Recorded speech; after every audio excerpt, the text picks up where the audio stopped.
Hey, Kriss Ryan here. In the studio today, I've got Alex Jones.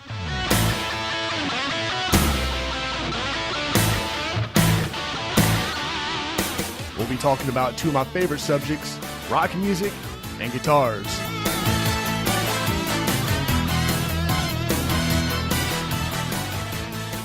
What era did you grow up in? I was born in '86, so I primarily grew up. I'm a '90s kid. Okay, nice kid. So you missed the 70s and 80s. '70s being classic rock, which is some of the best music that was made, and then you missed the '80s hair band stuff as well for the most part. I did. I will say, my parents were both very much more classic driven. My mom's favorite band, and she kind of rolled that onto me. I could listen to them every day as the Beatles. Oh, yeah. And my dad's favorite band was Boston, so I got to hear a lot of Boston and Journey and stuff like that growing up as well. So, I was born at the end of the 80s, but primarily got that older, don't mean old. Sorry to offend anybody out there. Yeah, definitely. So, one of the things I came across recently, because as you just brought this up, it's interesting that, people that are born, let's say, the 90s, 2000s, even in the 80s and stuff, look, classic rock is classic rock, right? Good music is good music no matter when it is. But, depending on people's perspective, the 70s, 60s, and the 70s is probably one of the best eras for rock music. But here's what's interesting. So with today's music, pop music, a lot of the EDM stuff, stuff that's really produced and created on a computer without the presence of a band, it's very controversial, right? I like some of this new stuff. I like, groups like, Swedish House Mafia, love them. I cannot believe they broke up. And I can't believe I'm saying that on this podcast today, talking about classic rock music. I love those guys. But what's funny, and I find it ironic, is that today, with the proliferation of music on Spotify, right? What used to take months or years to listen to, now you can listen to in the afternoon, right? Right. So let's go back to classic rock. So back in the day, I was born in 1972, so I'm really not that old, but older. And my favorite band is Kiss, still is. Now, growing up, I used to have to go and find Kiss records from my friends, right? They might have a particular record and not all the records. So I'd go to each friend and find one record to listen to or go buy it myself. Right. So now on Spotify, you have everything right there. So what ends up happening is you have these young guys today who are starting these bands, and you're seeing an influx of these old rock and roll type bands coming up, and these guys are 18 to 21 years old playing this music, which I think is pretty awesome, by the way. But the way they get influenced now is that they go to Spotify and they sit there for a couple of hours, go find something they like, get the recommendations, and now you're being influenced by Led Zeppelin, and you're 14 years old. I personally love that because to piggyback on what you're saying, I really think music as a whole today is kind of like in a downward spiral. Because of everything is auto-tuned, everything is, computer enhanced. I just feel like there aren't really a lot of true musicians out there anymore.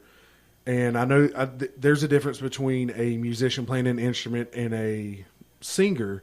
So I guess it's more towards the singers of bands and stuff.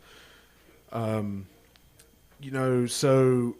singing nowadays is almost a lost art form where, back in the day, you had a true front man. Right.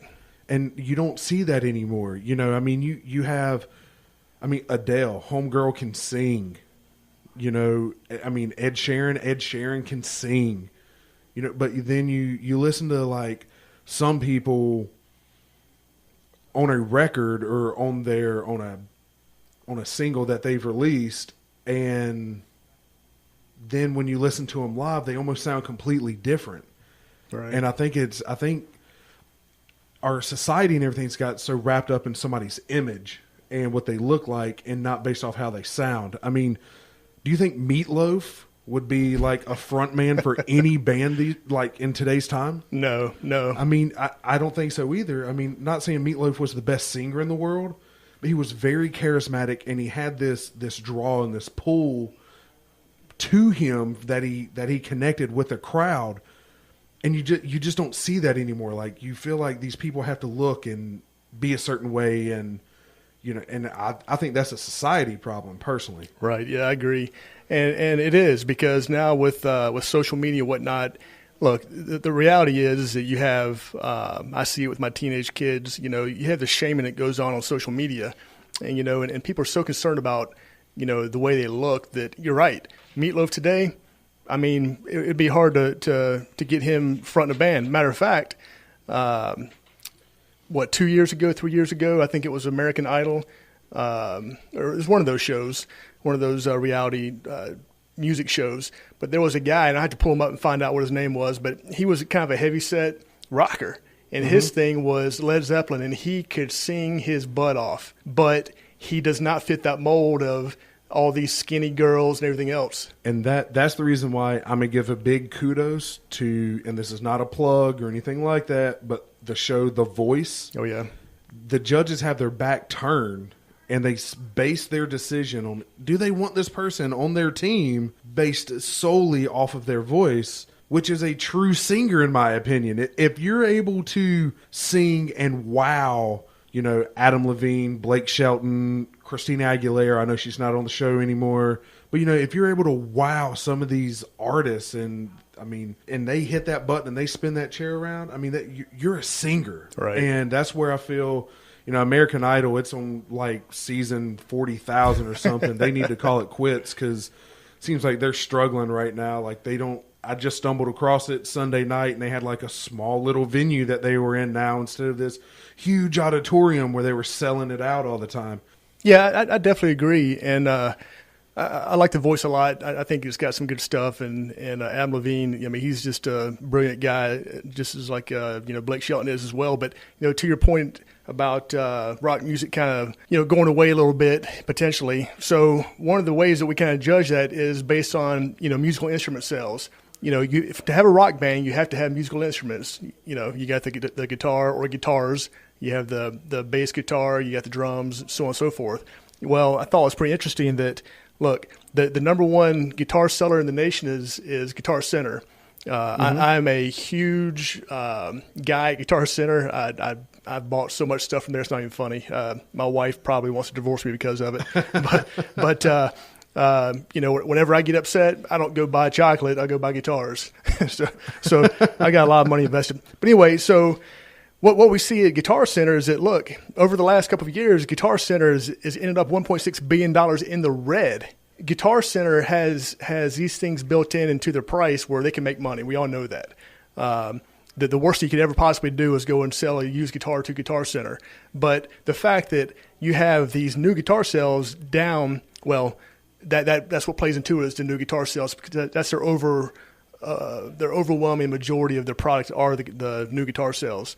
But interesting enough, and I don't have the stat for it, but I was talking to a guy at Guitar Center recently, one of their staff, and he was talking about all the electronic instruments, all your beat makers and all that kind of stuff.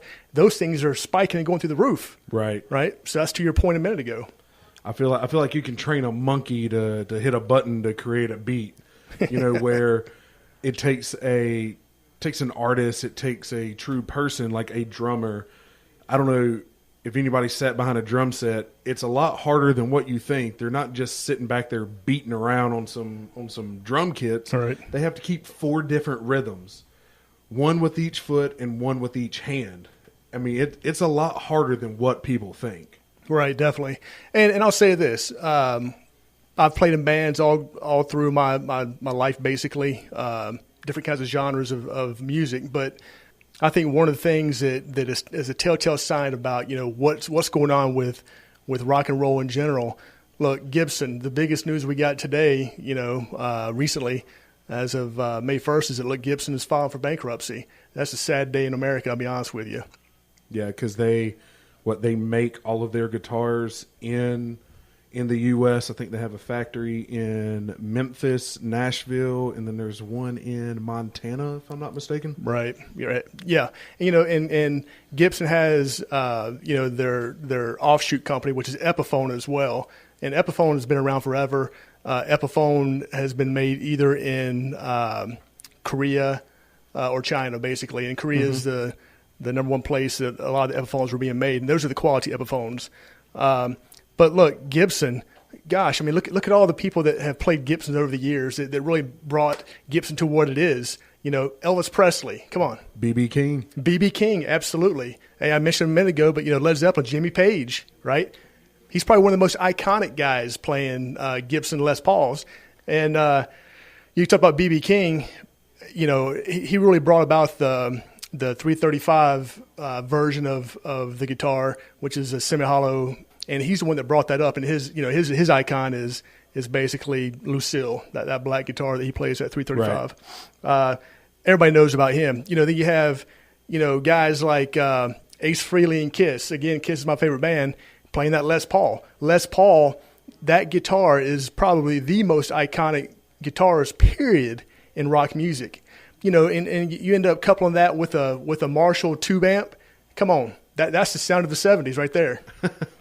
But when it comes to Gibson, a lot of their heartburn, I think, comes from mismanagement of their company. To be quite honest. Yeah, a little bit of research I did. I mean, I feel like they invested their money in the wrong spot instead of focusing on what got them to where they are, which was the guitar. They funneled money into their electronic lines of like headphones, speakers, and just other accessories. Right. They tried to Walmart it, basically. Right. And and you see what happened. I mean, now granted, they only filed for Chapter 11 bankruptcy. So it's not like they are completely going out of business if people still like the guitar. Right. Yeah. They're not going out of business. They're just restructuring their company is all they're really doing. But it still sends shockwaves to the community. So if Gibson goes away, I don't know what's next, to be honest with you. Maybe it is the decline of rock music. Who knows? But, we can't have a conversation about rock music and talking about guitars without just mentioning real quick, Fender. Look what Fender's done as well. All the people that played Stevie Ray Vaughan, you got, David Gilmour, all kinds of people play Fenders as well. And Eric Clapton, come on, Eric Clapton. I mean, honestly, I could just there's a couple guitarists and Eric Clapton's one of them, like, he didn't have to open his voice to take control of an entire room.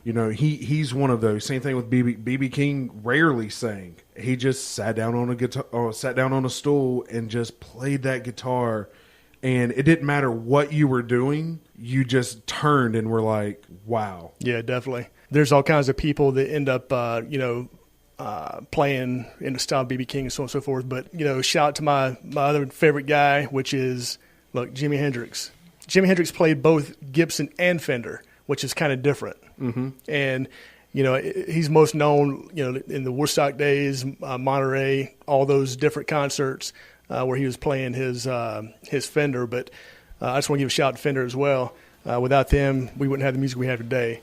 But, hey, Alex, look, I appreciate chewing on the fat here about Gibson, guitars in general, and rock music. And hopefully it's not going away. I don't think it's going away. I think there are still musicians out there. People do still want to play guitars, and please pick up a guitar, play one, learn it.